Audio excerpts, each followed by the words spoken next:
came out in the media today, and it's pure Ibrox lightning. The SFA have handed Don Robertson the whistle for Rangers v Celtic, and you already know every decision is going to be under a microscope. Behind the scenes, Denny Roll's drawing a hard line on the summer rebuild with a new centre-back marked as a must, while Premier League eyes circle Emmanuel Fernandez and the club brace for a fight to keep him. John Souttar's honesty has sparked real noise about mentality, and now there's a fresh striker twist with Swansea's goal machine being linked. That and a whole lot more only here daily. Subscribe on YouTube and we'll keep bringing you Rangers news like it's meant to be told. So the SFA have finally shown their hand for this Scottish Cup quarter-final at Ibrox. Don Robertson gets the whistle. Aye, that Don Robertson. Assistants Ross McLeod and David Room on the lines, and of course, VAR will be sitting miles away at Clydesdale House with Andrew Dallas in charge, Matthew McDermott beside him. You couldn't make it up. A huge tie, a straight road to Hampden, and we're meant to just smile politely while the suits pick the same familiar faces and tell us it's all standard procedure. It's the second derby at Ibrox in a week. The place will be boiling, and every decision will matter. So, you tell me, are we getting a proper contest, or another afternoon of whistles, pauses, and checking complete while the game dies on the spot? And then you've got Alan Hutton saying out loud what every Rangers man in the pub felt in his bones. First half, we looked like Rangers. We bullied them, we hunted the second balls, we played with fire, and Chermiti had them rattled. Then the second half comes, and it's like someone pulled the plug.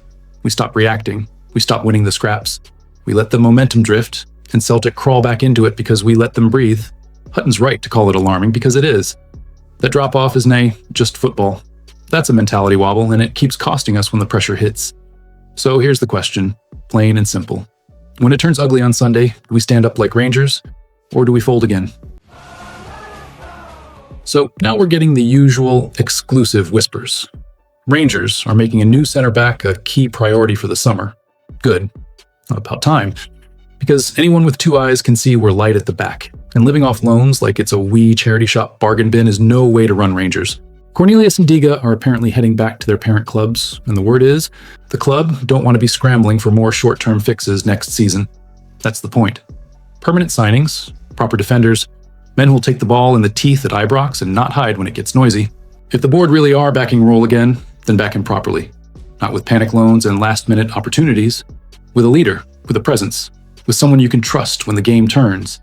And then you've got the Emmanuel Fernandez situation. We're desperately trying to keep him while Premier League clubs sniff about, and apparently Arsenal are watching. Of course they are. That's how it works.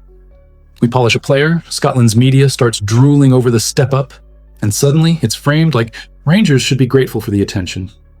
Grateful? Rangers aren't a development clinic. If they want him, they pay a king's ransom. Simple as that.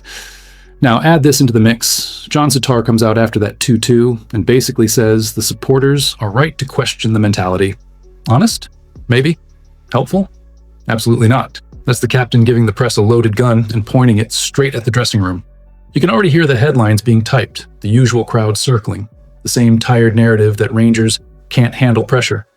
That's not leadership. Leadership is shutting it down, keeping it in-house, and sorting it on the training pitch. And here's the rotten part. If we're trying to keep our best defenders, and we're publicly talking about mentality issues, and we're sitting behind in the league, what do you think the Sharks do? They bite harder. They push offers, they unsettle players, they test our nerve. So I'll ask you this. Are we finally going to build a proper backline the Rangers way and keep our best men? Or are we going to let the summer turn into another circus of sales talk, loan deals, and excuses? So here we go again. Another day, another Rangers are leading the race story. And the first thing you find out is Swansea haven't actually had anything official from us. That tells you plenty right there. A lot of noise, a lot of headlines, and then you get to the bottom of it, and it's all still at the tipped, but believed, claimed stage. Now, Zan Vipotnik. Proper numbers in the championship this season. 16 goals, working hard. Looks like a real number 9. Not one of these fancy passengers who wants 5 touches in a postcard. You can see why his name pops up when Rangers are linked with strikers. At Ibrox, you need a forward who enjoys contact, who will press, who will bully center halves, who will take the pressure of a bad first touch and still score the next chance. That's the job. But let's not kid ourselves. Swansea have him tied down, and they've been slapping a big price tag on him already. 15 million being quoted, even talk of it pushing higher if he keeps scoring. That's not a wee punt. That's serious money. That's the sort of fee where you better be absolutely sure he's built for Glasgow, built for Ibrox, built for Knights, when the crowd turns and demands blood. And you know what else? The English clubs are always lurking. Forest, Sunderland, whispers of West Ham before, Italy watching. The second a player looks like he can score goals in that league, the Sharks start circling, and suddenly Rangers are expected to fight with one hand tied behind our back while everyone talks about market realities. So the real question isn't whether he's a good player. The question is whether Rangers are genuinely in for him, or whether this is just another name thrown into the papers to keep the fans busy while the summer plans are still being argued over in boardrooms. Are we actually going to go and take a top scorer out of the championship? Or are we just going to read about it until someone else pays the fee and we're told it was too expensive?